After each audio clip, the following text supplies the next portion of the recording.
ลูกหลานฟังธรรมการต่อเรื่องภาวนาไม่บุญเกิดจากภาวนาธรรมเป็นที่พึ่งของเราธรรมนั้นเมื่อเราอบรมดีแล้วธรรมเป็นที่พึ่งของคนที่อบรมธรรมธรรมนั้นเมื่อเราอบรมแล้วคือการเจริญภาวนาทำให้เรามีสติตัวสตินี่เป็นตัวนามธรรมเป็นตัวสภาวธรรมเป็นตัวจิตตสิกขาเป็นตัวรู้สึกสติได้รู้สัมยารู้สึกเป็นตัวรู้สึกตัวรู้สึกนี่จะเป็นตัวรู้นั้นตัวธรรมชาติธรรมเนี่ยก็จะเป็นตัวกลางๆเป็นตัวรู้ที่เป็นกลางๆเป็นสติสมาธิรู้สึกตัวเป็นกลางๆไอตัวรู้สึกที่เป็นตัวสมาธิรู้สึกเป็นกลางๆเนี่ยเราจะต้องอาศัยคำว่ารู้สึกเป็นกลางเนี่ยเราเองเนี่ยไม่มีความเป็นกลางเราต้องทำใจเป็นกลางๆตามความรู้สึกของธรรมชาติธรรมด้วยสตินั้นไปตัวนั่งกรรมฐานเนี่ยเราจะไปนั่งติดอารมณ์เราไม่ได้ติดคิดติดเห็นติดรู้สึกติดตัวกูของกูอย่าไปติดตัวกูหัดทำความรู้สึกตัวเราเป็นกลางๆนั่งรู้เราเป็นกลางๆไปคิดก็ให้รู้แล้วรู้อะไรก็รู้สักแต่ว่ารู้นั่งรู้ไปเรียกทำสติเป็นตัวรู้แล้วก็นั่งรู้ไปแล้วก็เป็นกลางไปอย่าไปยินดียินได้อะไรก็เรียกเป็นศีลเป็นสมาธิเป็นปัญญาไปรู้อย่างนี้ไปรู้ไปหายใจเข้ารู้หายใจออกรู้นั่งรู้ไปนั่งรู้กายเราไปเวทนากายนั่งรู้ไปสิ่งที่เป็นสิ่งที่ถูกรู้นะทั้งหมดนะอะไรที่ถูกรู้เอาหมดเลยลมหายใจเราถูกรู้ไอตัวรู้อยู่ตรงรู้นั่นแหละรู้ตรงลมเนี่ยลมเป็นตัวถูกรู้ลมตัวเป็นตัวถูกรู้ก็เรียกตัวกรรมฐานมันเป็นทำให้เกิดตัวสตินี่เรารู้อะไรที่มันตัวทำให้เกิดสติได้ก็เอาตัวนั้นน่ะมาเป็นตัวธรรมชาติก็ถึงเอาตัวเราเป็นตัวธรรมชาติกรรมฐานลมหายใจเราเนี่ยถูกรู้ด้วยสติแล้วมันสร้างสติได้ลมหายใจเราลมหายใจเข้าใจออกเราเนี่ยทำให้เกิดสติได้เมื่อสติเนี่ยมันอาศัยลมเกิดเนี่ยเราต้องหัดคำความเข้าใจว่าสติมันเกิดได้จากลมหายใจของเราหรือใช้กสิณใช้อสุภะใช้ปัญญาได้ทั้งนั้นใช้สิ่งที่เรียกว่ากรรมฐานนั่นแหละทำให้เกิดสตินั้นสิ่งทำให้เกิดสติกี่อย่างก็ทำให้เกิดสติได้เพราะสติเป็นตัวจิตเนี่ยมันอาศัยอะไรเกิดก็ได้อาศัยลมหายใจเกิดอาศัยนุสติ10เกิดอาศัยกสิณ10เกิดอาศัยอสุภะ10เกิดอาศัยพรหมวิหาร4รูปฌานรูปฌาน4เกิดอาศัยจตุวัฏฏวัฏฐาน4เกิดอาศัยสมาธิปิ4แล้ว เกิดได้ทั้งนั้นนั้นธรรมชาติธรรมเนี่ยเราต้องรู้ว่ามันเกิดได้เพราะอาศัยหลักธรรมหลักกรรมฐาน40กองเป็นอุบายทำให้เกิดสตินั้นไอตัวกรรมฐาน40กองเนี่ยมันอยู่เหนือมันอยู่เหนือธรรมชาติที่เราเองเนี่ยไปรู้มาก่อนเราไปรู้เข้าสติก็จะอยู่ตรงนั้นแหละเช่นตัวเรานี้เป็นต้นเล่นเรานั่งทำสติรู้ตัวเราหายใจเข้ารู้หายใจออกรู้ไอ้เนี่ยแต่ก่อนเราไม่เคยรู้ลมหายใจเรามารู้ลมหายใจไม่ได้เกิดสติตรงนี้ไอ้สติเป็นตัวรู้ลมหายใจเราทำความรู้สึกเป็นกลางๆกับสติที่เป็นตัวลมหายใจนั้นให้เป็นที่หลวงพ่อพูดเนี่ยทำความเข้าใจเนี่ยนะพระเราเป็นผู้ปฏิบัติทำเรื่องกรรมฐานเนี่ยเราเนี่ยเป็นผู้รู้กรรมฐานเขาสอนให้เรารู้แต่กรรมฐานที่เรารู้นั่นนะมันไม่ใช่หมายถึงว่าเราเนี่ยจะพึ่งกรรมฐานเราไปหาสติในกรรมฐานนี้ไม่ใช่เราไปรู้กรรมฐานแล้วเรา แล้วเราจะมีที่พึ่งเลยเราไปหาสติในกรรมฐานนี้เรื่องสติก็คือจิตตสิกขารู้สึกนั้นเราต้องทำความเข้าใจว่าจิตเราเนี่ยมันจำคิดนึกรู้สึกมันจำได้ไม่รู้เป็นตัวกูของกูมันฟุ้งซ่านมันโลภหลงเป็นอัตมันตัวตนมันเป็นทุกข์งั้นเราเองต้องการพ้นทุกข์เราต้องอาศัยศรัทธาปัญญาทิฏฐิเรานั่นแหละไปรู้จักธรรมชาติธรรมที่อยู่ในธรรมเรียกว่าสติลุยในกรรมฐานถ้าเราเข้าใจแยกแยะสติอยู่ในกรรมฐาน40กองเราก็รู้จักคำว่าสติถ้าเจอสติแล้วกรรมฐาน40กองไม่สำคัญแล้วสำคัญคือเราเนี่ยต้องการที่พึ่งคือธรรมคือสตินี่แหละเมื่อเราได้สติมาเป็นที่พึ่งแล้วจากกรรมฐาน40กองหายใจเข้ารู้หายใจออกรู้นั่งอยู่รู้ยืนอยู่รู้เดินอยู่รู้นอนอยู่รู้นั่งอยู่เรารับรู้ถึงที่เราเป็นเรานี้นั่งแล้วรับรู้ตัวเรารู้นี่ถ้ามันแนบแน่นกับสิ่งที่มันถูกรู้นั่นแหละมันแนบแน่นเช่นรู้ลมหายใจมันแนบแน่นจนกระทั่งมันลมหายใจไม่มีเลยแต่มันก็มีตัวรู้อยู่แต่ลมหายใจไม่มีแต่มีอยู่แต่มันละเอียดเพราะลมหายใจเป็นคู่กับตัวรู้ลม ลมละเอียดจิตละเอียดมันละเอียดเหลือแต่ตัวรู้ที่เป็นตัวธรรมชาติรู้เราเนี่ยถ้าสติมันปรากฏชัดมันจะรู้เรารู้ว่ารู้อะไรอ่ะรู้ความคิดเรารู้ความเห็นเรารู้ตัวกายเรารู้เวทนากายเรารู้ตัวจิตเราสติเนี่ยมันจะเป็นตัวรู้เราเมื่อเราเข้าใจอย่างนี้แล้วเราทำความเข้าใจว่าเราต้องคอยตามธรรมที่เป็นตัวรู้นี้ไปเราจะอวดรู้ เราไม่รู้อะไรเรารู้แต่ว่าเราจะต้องมีสติเป็นที่พึ่งให้ตัวเองเราต้องทำความรู้สึกตัวทั่วพร้อมเหมือนกับเรามีสติเป็นตัวรู้เราก็อยู่กับตัวรู้นั้นไปเราตามตัวรู้ไปตัวรู้นั้นก็จะนิ่งนิ่งนิ่งรู้มันจะนิ่งนิ่งนิ่งนิ่งนิ่งนิ่งนิ่งไปเรื่อยนิ่งคือปล่อยวางนิ่งเป็นสู่ไปสู่การเป็นสมาธินิ่งไปสู่การเป็นสมาธิรู้นิ่งรู้ละรู้วางไปสู่สมาธิธรรมชัญญะรู้สึกจะเป็นตัวหลักนั้นตัวศรัทธาเราตัวปัญญาเราตัวทิฏฐิเราถ้าเราเข้าใจธรรมที่รู้แล้วนิ่งนี้มันคือธรรมชาติกรรมฐานคือกระบวนการธรรมชาติของจิตรู้ที่นิ่งเราต้องเข้าใจว่าไอเราเนี่ยรู้แล้วมันยึดมั่นถือมั่นรู้แล้วมันยึดถือดีอวดดีเราเนี่ยมันคนอวดดีถือดีรู้แล้วมันไม่นิ่งก็เพราะเราเนี่ยเป็นคนรู้นั้นเราจะต้องยอมรับรู้ที่นิ่งกับรู้ที่ไม่นิ่งเนี่ยรู้ไม่นิ่งคือเราทำเนี่ยรู้นิ่งเราต้องยอมรับลดทิฏฐิลดมานะมาอยู่กับความรู้ที่นิ่งใช่มันอยู่ธรรมชาติของเราด้วยเราใช้ศรัทธาปัญญาทิฏฐิเราถูกต้องเราจะรับผลของการปฏิบัติคือรู้แล้วก็นิ่งไปกับธรรมที่รู้นั้นเรื่องสติสัมปชัญญะที่เป็นตัวรู้เรารู้แล้วนิ่งรู้แล้วนิ่งยิ่งรู้แล้วยิ่งนิ่งมากเท่าไหร่มันอยู่ที่การลดทิฏฐิลดมานะเราอย่าอวดรู้เราอย่าอวดรู้แต่เราต้องรู้ว่าธรรมะคือสติสัมปชัญญะรู้สึกที่เป็นตัวรู้นิ่งเราก็ปล่อยให้ทุกอย่างเป็นธรรมชาติรู้เฉยๆเราก็รู้เฉยๆไปด้วยคำว่าเฉยนี่รู้ทั่วพร้อมรู้ทั่วพร้อมหมายถึงรู้เป็นไปในสมาธิรู้เป็นไปในสมาธิที่มันรู้ปล่อยรู้วางรู้ละรู้เฉยไอ้ตรงนี้แหละเราไม่เคยเจอบางทีจะตกใจถ้าไปสติสมาธิมันรู้ปล่อยแล้วก็มันเหมือนกับเราจะตายดินั่งนิ่งเข้าไปนิ่งเข้าไปตกใจบางคนตกใจเลยนะเหมือนอะไรเหมือนตัวเรามันจะไม่ใช่ตัวเราเหมือนตัวเรามันจะตายอาการความนิ่งของธรรมชาติธรรมเนี่ยเมื่อเราจะตายนั้นจะตกใจเวลานั่งกรรมฐานมีสติรู้สึกเราไหลไปตามกระแสความรู้สึกของสัมปชัญญะรู้สึกที่รู้นิ่งรู้ละรู้วางรู้เป็นสมาธิเนี่ยมันรู้เป็นสมาธิเพื่อเป็นธรรมชาติของความรู้สึกที่ไม่มีอะไรเป็นของมันเป็นธรรมชาติสมาธิล้วนๆสมาธิล้วนๆเนี่ยมันเรื่องของความรู้สึกของธรรมชาติธรรมไอเราเนี่ยมันอยากได้สมาธิไอเราอยากมีสมาธิเราอยากเป็นคนมีสมาธิไอ้ตัวอยากของเราไปฝังกั้นธรรมชาติสติสมาธิธรรมชาตินั้นเราอย่าไปอยากนั่งรู้ธรรมชาตินิ่งไปจะตายก็ให้มันตายไปเลยนั่งปล่อยไปเลยนั่งรู้เฉยๆประคองรู้เฉยๆที่เป็นตัวสมาธิอยู่กับสมาธินี่ให้เป็นนี่ปรมัตถ์นะนั่งกรรมฐานเนี่ยถ้าอยู่ในกระแสนิ่งเป็นเนี่ยคุณไม่ต้องกำหนดอะไรหรอกเพราะตัวรู้มันเป็นตัวกำหนดอยู่แล้วคุณก็อยู่กับตัวรู้ที่มันกำหนดรู้ของมันเนี่ยเป็นอารมณ์ไปแล้วมันก็รู้นิ่งลงไปคุณก็นิ่งไปตามกระแสนั้นเวลานิ่งระวังคุณจะตกใจเวลาคุณจะอึดอัดคับแค้นเพราะเราจิตใจเราไม่เคยนิ่งพอนิ่งคือมันต้องปล่อยวาง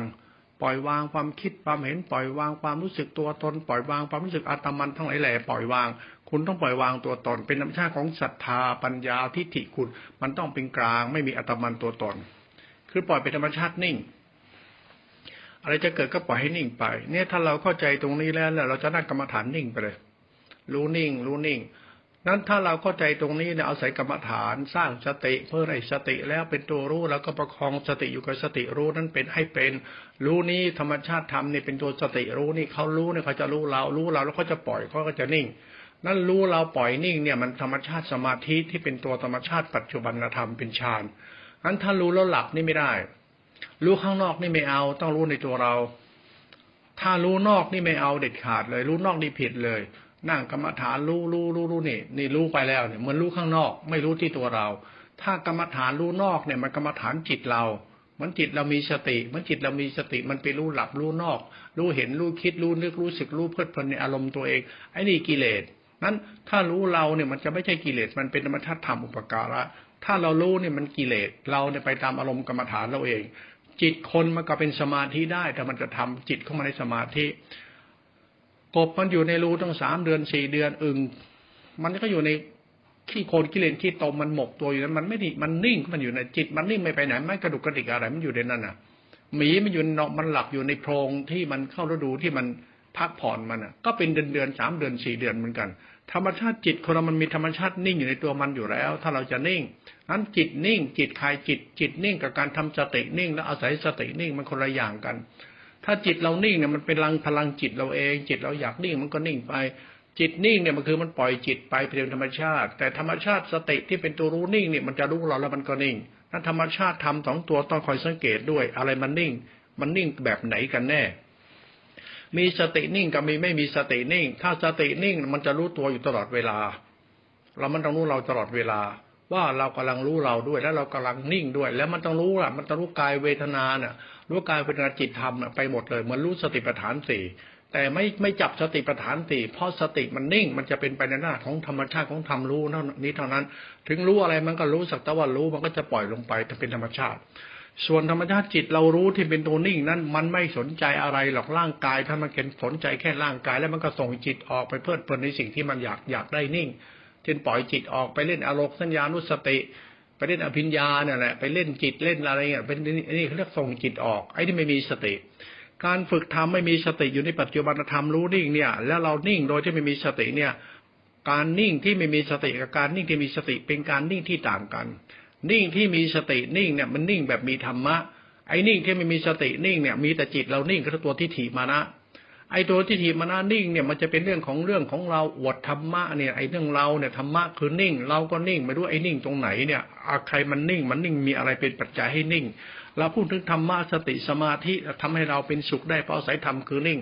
ถึงเราจะไม่นิ่งมันมีธรรมเป็นนิ่งอยู่เราก็มีศรัทธาในธรรมนั้นเราก็จะมีสุขอยู่ในธรรมชาติของศรัทธาและปัญญาเราที่อาศัยธรรมคือจิตคือสติสัมปชัญญะรู้สึกนั้นเป็นตัวธรรมอุปการะต้องสังเกตธรรมชาติธรรมนิ่งนี้ให้เป็นจิตเรานิ่งทำนิ่งจิตเราจึงนิ่งถ้าจิตเรานิ่งโดยขาดธรรมไอ้นี่อุปาทานเขาเรียกคนหลงตัวเองสำคัญผิดคิดตัวเองเนี่ยปฏิบัติธรรมถูกทางแล้วจิตเรานิ่งจิตนิ่งจนนั่งดับนั่งบอกไม่ถูกมันจิตเราเหรอเราลูกของเราอะนะจิตเรานิ่งอ่ะแต่นิ่งของธรรมคือสตินิ่งเนี่ยมันเป็นธรรมชาติของเราเข้าไปอาศัยความรู้นี้แล้วนิ่งไปกับรู้นี้เวลาเรานิ่งเนี่ยบางครั้งเนี่ยมันนิ่งออกจากตัวเองมันนิ่งแล้วมันจะตกใจมันคนจะตายความผิดของจิตคือความผิดของคนที่ไม่มีสตินั่งกรรมฐานแล้วมันมีสติแล้วมันนิ่งเนี่ยมันหลุดโลกเข้าไปเลยไอ้นี่เขาเรียกคนนั่งมีฌานเยอะมีสมาธิกล้ามีสมาธิเยอะเกินสมาธิเยอะสติน้อยเนี่ยมีโทษมากคนนั้นจะไม่เข้าใจธรรมชาติธรรมทั้งหมดแต่รู้จักวิธีการทำจิตให้นิ่งการทำจิตให้นิ่งกับการทำสติเป็นธรรมชาติธรรมอุปการะเนี่ยมันต่างกันมันนิ่งเหมือนกันแต่ไม่เหมือนกันธรรมชาติธรรมเนี่ยมันมีเหตุผลธรรมชาติของจิตเราด้วยจิตเราเนี่ยเราปฏิบัติธรรมเนี่ยมันเป็นธรรมชาติของจิตเรากับธรรมะธรรมชาติสติธรรมญะรู้สึกกับเราเป็นตัวจิตตัวกรรมรู้สึกไอ้ตัวเรารู้สึกเนี่ยถ้าขาดสติเป็นตัวรู้อยู่กับตัวเราเนี่ยเราจะหลงตัวเองว่าเรานิ่งไอ้เรานิ่งกับธรรมชาติธรรมที่เราเอาศัยนิ่งเนี่ยมันมีธรรมชาติสองส่วนคือส่วนหนึ่งคือส่วนธรรมอีกส่วนหนึ่งคือส่วนกูไอ้ส่วนกูเนี่ยคือส่วนต้องอาศัยธรรมธรรมเป็นตัวรู้เราก็เป็นตัวรู้ธรรมรู้สึกเราก็รู้สึกนั้นเราต้องอาศัยธรรมรู้สึกไปเราอย่ารู้สึกเราเป็นธาตุพระธรรมไปก่อนเราเป็นธาตุพระธรรมเนี่ยธรรมชาติธรรมจะเป็นตัวรู้แล้วก็นิ่งรู้แล้วก็ละรู้เป็นไปในสมาธิไม่ได้อยากไม่มีความอยากในสมาธิแต่สมาธิจะเป็นเองทุกอย่างจะเป็นกลางเป็นธรรมชาติจะไม่มีอัตมันตัวตนไม่มีตัวกูของกูธรรมชาติธรรมนี่ไม่มีตัวกูของกูเราแหละมีตัวกูของกูนั่นเวลานั่งกรรมฐานเนี่ยสังเกตให้ดีว่าเรานั่งกรรมฐานตัวกูของกูเนี่ยมันเกิดขึ้นเยอะเนี่ยแสดงว่าเราไม่มีสติถ้ามีสติเจ้าเกิดตัวกูไม่ได้มันจะรู้อ๋อนี่ธรรมะเป็นอย่างนี้เราเอาศัยธรรมะนี้เราถึงทำใจคล้อยตามกับสมาธิคือสติธรรมญานั้นเราจะเป็นผู้มีความรู้สึกเหมือนกับเราเนี่ยถ่ายถอนความหลงในตนแล้วนั่งกรรมฐานเนี่ยมันจะเป็นนั่งเกิดตัวตนแล้วนั่งถ่ายถอนตัวตนแล้วนั่งถ่ายถอนธรรมชาติที่ถิมนะตัวตนต่อสายธรรมคือสติสมาธิที่นิ่งนี้ธรรมชาตินี้เขาเรียกว่าฌานเป็นธรรมชาติอารูปฌานรูปฌานนี้เป็นต้นแล้วธรรมชาติธรรมเนี่ยเราสังเกตแล้วจะรู้ได้ว่าเวลาเรานั่งกรรมฐานมีสติเนี่ยแล้วเราก็ไหลตามกระแสของความรู้สึกของสติไปเนี่ยมันจะรู้สึกอึดอัดมันจะมีความรู้สึกมันมีความรู้สึกจิตใจเราอึดอัดเมื่อจิตอึดอัดเนี่ยนั่นแหละสติเราธรรมะกับสติธรรมะสติเนี่ยกับตัวเราเนี่ยเราไม่เคยสงบไงพอเราไปเจอธรรมชาติสงบเข้าเราไม่เคยสงบจริงมันจะรู้สึกว่าจิตใจเราอึดอัดบางทีก็รู้สึกมันเราจะตกใจนั่งกรรมฐานมันจะตกใจเหมือนกับเรากลัวตกใจนั้นอย่าไปกลัวอย่าไปตกใจอย่าไปอึดอัดปรับจิตปรับใจเราให้เป็นอยู่ธรรมชาติของความรู้สึกตัวของสติให้เป็นนั่งรู้สึกตัวให้เป็นเหมือนเป็นธาตุพระธรรมไปนั่งรู้ไปสติก็จะดิ่งนิ่งลึกลงไปแล้วก็คล้อยตามไปนี่อาศัยธรรมนิ่งเราจึงนิ่งตามธรรมไม่ใช่นิ่งเองอย่านิ่งเองถ้าไม่มีความรู้สึกตัวในตัวว่ารู้เรานั่งแล้วเรารู้เราไม่รู้ทั่วพร้อมนะมันไปตามลำดับรู้ทั่วพร้อมนะรู้แล้วก็ละรู้แล้วก็ละรู้กายเรารู้เวทนากายเรารู้จิตเรารู้จิตเรารู้จำคิดนึกรู้สึกเราสติมันรู้แล้วมันก็จะละลงไป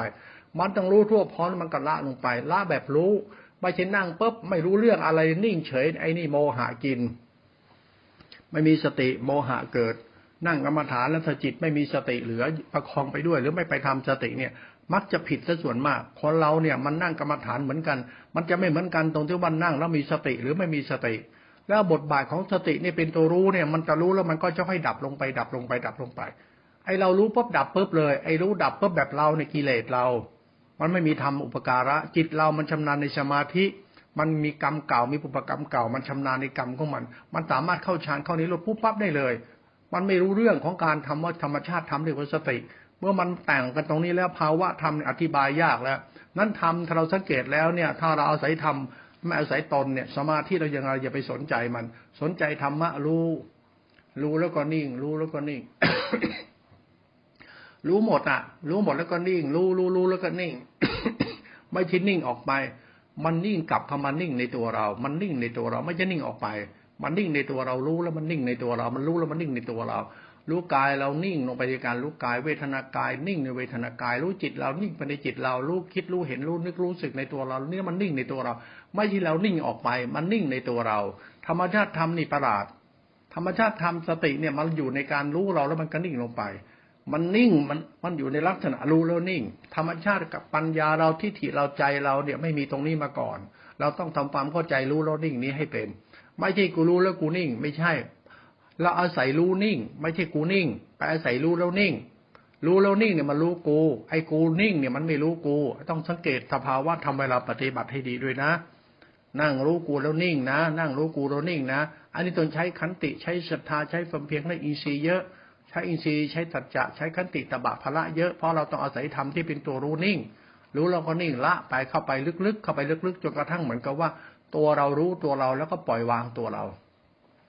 ปล่อยวางไปตามลำดับปล่อยวางแบบเห็นเลยนะเห็นกายเห็นเวทนากายเห็นจิตเวทนาจิตเห็นสัญญาวิญญาณสังขารจิตเห็นทิฏฐิมานะจิตเห็นกูน่ะแล้วมันก็ปล่อยกูลงไปมันก็ละกูลงไปมันรู้กูละกูรู้กูละกูรู้กูละกูแล้วก็ไหลไปตามรู้ที่ละนี้นั้นธรรมะเนี่ยจะอาศัยความสงบที่รู้ตนกับความสงบไม่รู้ตนนี่มันต่างกันความสงบที่ไม่รู้ตนเนี่ยมันเป็นเรื่องของจิตความสงบที่รู้ตนเรื่องของสตินั้นธรรมะเวลาฝึกแล้วเนี่ยถ้าไม่มีสติเข้าไปในมีบทบาทของชีวิตเราเนี่ยคนนั้นจะมีมิจฉาทิฏฐิพูดถึงสติเนี่ยมันก็คือธรรมชาติจิตเขาเรียกมรรคจิตเป็นตัวธรรมชาติของธรรมเขาต้องทำความเข้าใจนี้ให้ด้วยเวลาศึกษาธรรมปฏิบัติธรรมเวลานั่งภาวนาเนี่ยไม่ใช่นั่งเอาแต่ความสงบนั่งรู้แล้วสงบต้องนั่งทำความเข้าใจว่าธรรมะเป็นตัวรู้เราต้องอาศัยตัวรู้แล้วสงบและบทบาทของตัวรู้นี้จะทำให้เราเข้าใจเป็นกลางไอเรามันไม่ค่อยเป็นกลางไอเรามันช่วงหลงตนอวดตนชอบยึดมั่นปั้นแต่งชอบหลงตัวอวดตนมันเราเนี่ยนั่งกรรมฐานไปเนี่ยสติเนี่ยมันไม่ทำให้เราหลงตนหรอกถ้ามันมีสติมันจะหลงตนธรรมชาติธรรมเนี่ยเป็นตัวรู้มันเรื่องของธรรมชาติรู้สึกเนี่ยถ้าเราเข้าใจทำอุปการะจิตรู้สึกตรงนี้แล้วเนี่ยธรรมชาติธรรมจะเป็นตัวรู้อุปการะเราไปเรื่อยๆให้เราเข้าใจว่าความสงบใจของคุณที่เป็นความบริสุทธิ์ใจคุณมันต้องอาศัยธรรมมันต้องมีธรรมมันต้องมีธรรมแบบนี้ถ้าเราไม่เข้าใจธรรมที่เกี่ยวกับธรรมชาติสติสัมปชัญญะรู้สึกที่เป็นตัวฌานอย่างที่กล่าวมาที่เป็นตัวรู้เราสงบเนี่ยถ้าเส้นนี้ปฏิบัติผิดแล้วมันจะผิดทางไปเลยนะถ้านั่งกรรมฐานไม่เป็นเนี่ยแต่ไปเล่นกรรมฐานไม่เป็นเนี่ยไปศึกษากรรมฐานทำจิตสงบถ้าสงบไม่ถูกทางแล้วก็มันจะผิดทางไปเลยถ้าสงบเป็นเนี่ยมันจะเป็นคุณถ้าสงบไม่เป็นเนี่ยจะเป็นโทษธรรมะเนี่ยไม่ใช่นั่งแล้วมันจะได้เหมือนกันหมดทุกคนไม่ใช่นั่งแล้วสงบคือสงบความสงบเนี่ยมันผิดกับถูกสงบที่ถูกนั่นคือสงบต้องอาศัยสติที่เป็นตัวหลักของธรรมชาติธรรมพาสงบรู้แบบสงบรู้แล้วสงบลดละมานะทิฏฐิสงบลงไปในธรรมชาติของธรรมชาติรู้นั้นธรรมชาติธรรมเป็นกลางๆเป็นเหตุผลของสัจธรรมเขาส่วนสติที่เป็นตัวสัมปชัญญะที่เป็นตัวฌานและเป็นตัวญาณเนี่ยมันละเอียดนั้นสติที่เป็นตัวญาณเนี่ยต้องอาศัยสติรู้สติปัฏฐานสติแล้วสงบอันนี้มันรู้แล้วมันสงบนะมันรู้แล้วมันสงบไม่ชินหนีไปไหนไม่จะไปส่งจิตออกไปข้างนอกแล้วสงบเลยส่งจิตออกไปข้างนอกสงบเลยธรรมชาติธรรมนั้นต้องอยู่กับความจริงและสงบในความจริงมันอยู่กับกายรู้เวทนากายรู้จิตเวทนาจิตรู้ธรรมลมจิตรู้หลงนี้แล้วมันสงบไปในธรรมชาตินี้ถ้าออกนอกเหนือจากธรรมชาตินี้แล้วสงบสิ่งนั้นผิดนั่นจิตมันสงบไม่จะอาศัยธรรมสงบต้องทำความเข้าใจด้วยความสงบของการอาศัยธรรมสงบเป็นผู้รู้ธรรมสงบนั้นจิตจะแตกต่างกันมากจิตคนจะต่างกันมากจิตที่มันมีสมาธิเนี่ยมันเป็นสมาธิแล้วเนี่ยจิตที่อาศัยธรรมสงบกับจิตที่ไม่อาศัยธรรมสงบมันจะแตกต่างกันที่นิสัยจิตคนที่ไม่มีสมาธิที่เป็นหลักธรรมที่เป็นตัวพาสงบเนี่ยมันจะมีนิสัยอวดตนทะนงตนรู้แจ้งรู้ระยะมันรู้จำรู้คิด รู้ยึดติดปรุงแต่งรู้สำคัญมันหมายรู้เนี่ยมันรู้จิตมันก็สงบแล้วรู้มันใช่แต่ว่ามันไม่ใช่เพราะมันสงบเพราะจิตมันมีสมาธิเพราะอาศัยพลังจิตของมันตามนิสัยของมันที่กรรมฐานแต่สงบของผู้อาศัยธรรมเนี่ยสงบเนี่ยมันจะทำลายอุปาทานในตัวตนมันจะมีธรรมะคอยสอนคอยบอกอย่าอวดโม้นี่ไม่ได้นะธรรมะนี่นั้นเวลาศึกษาธรรมคนที่ศึกษาธรรมถูกต้องแล้วคนที่ปฏิบัติธรรมถูกต้องเนี่ยถ้าเขาสงบจริงแล้วเนี่ยเขาสงบสงัดจากกิเลสสงบสงัดจากกิเลสคือตัวจิตสงบจากกิเลสไอ้เราเป็นตัวกิเลสไอ้ตัวเราเนี่ยเป็นตัวกิเลสนั้นเราต้องสงบออกจากเราไม่ใช่เราสงบถ้าเราสงบในกิเลสหมดอ่ะคุณจะเข้าฌานลึกๆยังไงคุณเป็นผู้สงบตั้งมั่นกิเลสทั้งหมดฌานนี่กิเลสหมดสมาธิกิเลสหมดธรรมะที่เราศึกษาจากการศึกษาตำรานั้นมาปฏิบัติธรรมสงบกิเลสทั้งหมดถ้าเราไม่เข้าใจธรรมะคือตัวสตินี้ต้องรู้ว่าเราอาศัยธรรมคือธรรมชาติสติเป็นตัวธรรมนี้สงบเนี่ยแล้วธรรมจะสอนคุณเองธรรมจะบอกคุณเองธรรมจะอธิบายความจริงให้คุณเห็นสัจธรรมในเรื่องจิตนั่นนะต่อไปเนี่ยว่าจิตดีจิตไม่ดีเป็นยังไงไอ้จิตเนี่ยมันเป็นตัวสมาธิไอ้สมาธิเป็นตัวจิตคุณต้องอาศัยเรียนรู้หลักธรรมะเรื่องจิตโลกุตระอันนี้จากธรรมชาติของธรรมะคือสมชาติญาณคือสัญญารู้สึกเนี่ยเรื่องจิตรู้สติปัฏฐานสี่จะเป็นตัวญาณมันจะสอนวิธีความหลุดพ้นให้หลุดพ้นหมดกิเลสกับหลุดพ้นไอ้คำว่าหลุดพ้นหมดกิเลสเนี่ยมันเรื่องของธรรมชาติญาณแล้วก็หมายถึงว่าสิ้นอุปาทานในตัวตนไม่มีตัวตนหลุดพ้นตัวตนมันจึงไม่มีกิเลสพาหลุดพ้นมันจะเป็นธรรมมันจึงไม่มีธรรมหลุดพ้นมันมีเรื่องตัวตนหลุดพ้นตัวตนเรื่องตัวตนหลุดพ้นตัวตนนี่มันเรื่องของปรมัตถสัจจะเขานะถ้าเราไปหลุดพ้นอะหลงทางเลยนะมันเป็นธรรมชาติเห็นผิดนะเราปฏิบัติธรรมเข้าฌานเข้านิโรธสมาบัติเราหลุดพ้นแล้วนี่มันเรื่องอาตมันเลยนะมันคนละอย่างคนละเส้นนะหลักพุทธศาสตร์กับหลักชีไพรฤาษีทั้งปวงหรือนักบวชนักปฏิบัติมันต่างกันมากนะธรรมะที่เป็นตัวญาณเนี่ยธรรมชัญญะรู้สึกเป็นตัวจิตตาสิกขาเป็นตัวธรรมอุปการะเป็นตัวธรรมเนี่ยคุณต้องอาศัยสิ่งนี้ไปตลอดเลยนะอย่าไปหลงตนอวดตนเข้าฌานเก่งสมาธิเยอะสมาบัติกล้าเข้านิโรธมีอภิญญาเยอะอย่าไปนั่งหลงนิสัยตัวเองนะถ้าไม่ได้เข้าใจธรรมเนี่ยอย่าไปอวดรู้ธรรมนะเพราะธรรมะเป็นตัวสมชาติจิตรู้สึกนะธรรมชาติสัมยารู้สึกเป็นตัวญาณเอาละตัวนี้มันเรื่องของธรรมชาตินามธรรมเรื่องสัมปชัญญะเป็นตัวธรรมเป็นตัวญาณเป็นตัวรู้เมื่อเราเอาศัยธรรมตรงนี้แล้วเนี่ยธรรมเนี่ยไม่ทำให้เราผิดพลาดหรอกเราก็ไม่ผิดไหลก็ไปตามกระแสญาณก็คือธรรมชาติของความรู้สึกตัวมันจิตปล่อยวางมันปล่อยวางขันธ์ห้าจิตเป็นตัวธรรมชาติรู้สึกมันปล่อยวางรู้แล้วก็ปล่อยรู้แล้วก็ปล่อยรู้แล้วก็ปล่อยมันจะปล่อยวางขันธ์ห้าไอ้ที่เรียกมันปล่อยวางธรรมหลวงพ่อชอบพูดอธิบายธรรมะไม่เหมือนคนอื่นเพราะว่าสังคมทุกวันเนี่ยมันชอบเอาธรรมะไปใช้อวดตัวตนกันใช้ทฤษฎีอวดดีกันโดยเฉพาะหลักธรรมหลักจิตตสิกขาเนี่ยมันทำให้สังคมวิบัติเพราะคนเราถ้าเคารพธรรมไม่รู้ธรรมแล้วเนี่ยเขาจะไม่อวดตัวตนไม่ถือตัวตนไม่ยึดมั่นปั้นแต่งเพราะอะไรล่ะเพราะเรื่องใจคนเนี่ยถ้ามันบริสุทธิ์ใจแล้วเนี่ยมันเอาความบริสุทธิ์ใจเป็นหลักธรรมไปด้วยมันจึงไม่ต้องยึดมั่นถือมั่นทำอะไรหรอกมันต้องมานั่งอวดพจน์อวดวัดอวดนิกายอวดคัมภีร์อวดตำราหรอกเพราะธรรมะมันเรื่องของความบริสุทธิ์ของธรรมชาติของเขาอยู่แล้วไอ้นี่มันละเอียดมากคนศึกษาธรรมปฏิบัติธรรมอย่าเรียกว่าใช่ทั้งหมดนะธรรมชาติของธรรมเนี่ยมันเรื่องของเราต้องเข้าไปอาศัยนะเข้าไปอาศัยไม่ใช่หมายว่าเข้าไปยึดตัวตนไม่ได้เข้าไปยึดตัวตนไม่เข้าไปยึดทิฏฐิมานะอัตตาตัวตนยึดไม่ได้มันต้องปล่อยธรรมชาติปล่อยแล้วคนเราเนี่ยมันจะเป็นกลางเป็นคุณไม่อวดตนอวดวิมุตติอวดบรรลุหรอกเขาไม่อวดหรอกอวดไม่ได้อวดแล้วมันเป็นกิเลสเราอวดเป็นมานะเราทิฏฐิเราคนที่กล้าอวดตนว่าเป็นพระอรหันต์อวดตัวตนว่าเป็นผู้รู้แจ้งในธรรมมันรู้เหมือนกันนะแต่ว่ามันไม่ใช่นะไอ้คำว่าไม่ใช่กับใช่เนี่ยมันพิสูจน์ไม่ได้หรอกมันพิสูจน์ไม่ได้หรอกไอ้คนนี้ใช่คนนี้ไม่ใช่เนี่ยมันเรื่องนิสัยจิตใจคนเอาละถ้าเราเข้าใจธรรมชาติของใจเราแล้วตัวเราแล้วเนี่ยถ้าเราใช่จริงเนี่ยเราต้องมีน้ำใจมีคุณธรรมเมตตาเป็นกลางๆแล้วเมื่อเรามีความรู้สึกเป็นกลางๆแล้วเราจะไปสร้างตัวตนทำไมเราจะไปสร้างตัวตนตามกระแสโลกเขาทำไมโลกเนี่ยมันสร้างตัวตนอย่างนั้นพระต้องอย่างนี้คนที่เข้าถึงธรรมแล้วเนี่ยเขาจะไม่สร้างตัวตนแบบโลกเขาจะไม่ทำเขารู้ว่าธรรมะมันคือธรรมะในสมมุติมันก็คือสมมุติปรมัตถ์คือปรมัตถสัจจะคือสัจจะธรรมมันเรื่องของธรรมที่เราต้องเคารพเพราะเราเป็นผู้อาศัยธรรมไม่ที่ไปยึดธรรมแล้วอวดตนคนอาศัยธรรมแบบยึดธรรมแล้วอวดตนแล้วหลงตนแล้วอวดดีถือดีเนี่ยมันนำมาเรื่องของอุปาทานของผู้ปฏิบัติที่ไม่เข้าใจตนไม่เข้าใจธรรมจริงธรรมเนี่ยมันมีภาวะของมันอยู่เมื่อเราเข้าใจธรรมชาติธรรมที่ถูกต้องและทำถูกต้องแล้วเนี่ยเรื่องญาณเนี่ยธรรมชาติสัมยารู้สึกเนี่ยมันลึกลงไปแล้วเนี่ยมันจะละขันธ์ห้า